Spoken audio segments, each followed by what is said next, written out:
Party 90 కోట్ల రుణం ఇచ్చింది. దీన్ని కొన్నంత ఘోరంత చేసి ఇక్కడ మనీ లాండరింగ్ జరిగిందని ఒక పూచితోని 2014లో బీజేపీ ప్రభుత్వం వచ్చిన నాటి మొదలుకొని ఇప్పటి వరకు గాంధీ కుటుంబాన్ని బాధ పెడుతూ వస్తా ఉన్నారు. మన పేపర్కి మనం అప్పించుకున్నాం. నేషనల్ హెరాల్డ్ అనేది కాంగ్రెస్ పార్టీ యొక్క పేపర్. అది నష్టాల్లో ఉంది, జీతపత్యాలకు డబ్బులు లేవనుకున్నప్పుడు మన పేపర్కి మన పార్టీ అప్పు ఇచ్చుకుంది, రుణం ఇచ్చుకుంది. దాంట్లో మనీ లాండరింగ్ ఎక్కడి నుంచి వచ్చిందో అర్థం అవట్లేదు. కొన్ని సంస్థ అన్న వేరేగా మనం కొన్నామంటే అది కాదు. అసోసియేట్ జర్నలిస్ట్ సంస్థ అనేది నెహ్రూ గారు స్థాపించిన సంస్థ. ఆ తర్వాత 2010లో కాంగ్రెస్ పార్టీ అదుపులో ఏర్పడినట్టు యంగ్ ఇండియా సంస్థ. ఇవన్నీ కూడా కాంగ్రెస్ లో అంతర్భాగం. దాంట్లో గాంధీ కుటుంబ సభ్యులతో పాటు చాలా మంది వాటాదారులుగా ఉన్నారు. మన సంస్థ ఆధ్వర్యంలో నడుస్తున్న మన పేపర్కి మనం రుణం ఇచ్చుకుంటే వేరొళ్ళ ప్రమేయం లేదు, వేరొళ్ళకు రూపాయి ఇచ్చింది లేదు, వేరే చోట రుణం తెచ్చుకుంది లేదు, వేరొళ్ళ డబ్బు వృధా చేసింది లేదు.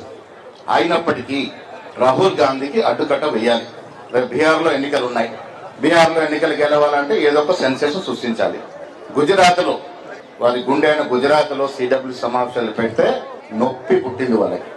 మోడీ వన్నే తగ్గుతా ఉన్నటువంటి ఈ సందర్భంలో మళ్ళీ ఇచ్చిన ఎన్నికల నాటికి మోడీ ప్రభావం పూర్తిగా తగ్గి కాంగ్రెస్ పార్టీ అధికారంలోకి వస్తుంది. రాహుల్ గాంధీ గారు ప్రధానమంత్రి అవుతారు కాబట్టి వీళ్ళని ఇబ్బంది పెట్టాలి, రాజకీయంగా బదనాం చేయాలి. ప్రజాస్వామ్య పద్ధతులు ఎదుర్కోలేని ఇటువంటి శక్తులు, ఇటువంటి దుష్టులు ఈ కేసుల ద్వారా సోనియా గాంధీ, రాహుల్ గాంధీని భయపెట్టాలనుకుంటే అది అవివేకం.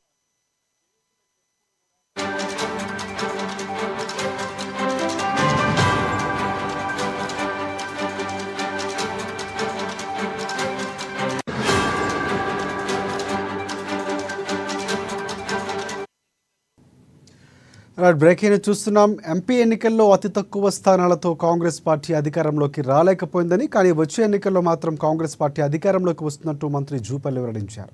కేసులతో గాంధీ కుటుంబాన్ని భయపెట్టడం భ్రమని కూడా పేర్కొన్నారు జూపల్లి కృష్ణారావు. ఇక దేశ ప్రతిష్ట కోసం రాహుల్ గాంధీ నిర్ణయాలు తీసుకుంటారన్నారు. కానీ మీరు రాజకీయ లబ్ధి కోసం వ్యవస్థలు వాడుకుంటున్నారంటూ మండిపడ్డారు ఆయన. గాంధీ కుటుంబ ఆశయాలకు కాంగ్రెస్ పార్టీ కట్టుబడి ఉందని తెలిపారు. ఇక రాహుల్ గాంధీ కోసం ఖచ్చితంగా పోరాటం చేస్తామని మంత్రి జూపల్లి చెప్పుకొచ్చారు.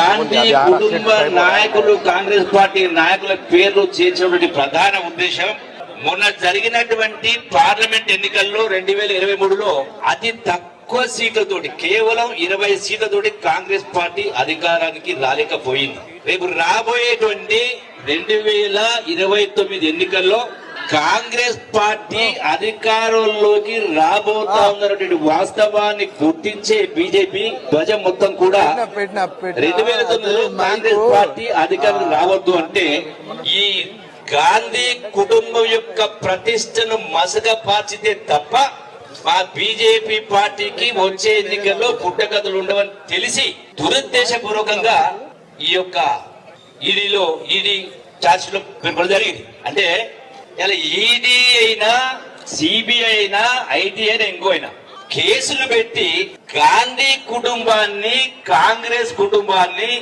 నాయకుల్ని భయపెట్టే కార్యక్రమం చేయాలనుకుంటే అది వాళ్ళ యొక్క భ్రమ. మోడీ ఇటువంటి 100 మోడీలు వచ్చినా, మోడీ ధ్వజం వచ్చినా ఈ రోజున మీరు ఏమీ చేయలేరు అనేది సుస్పష్టం. అందుకనే ఇలా ఈడీ గురించి మాట్లాడుతా ఉన్నారు.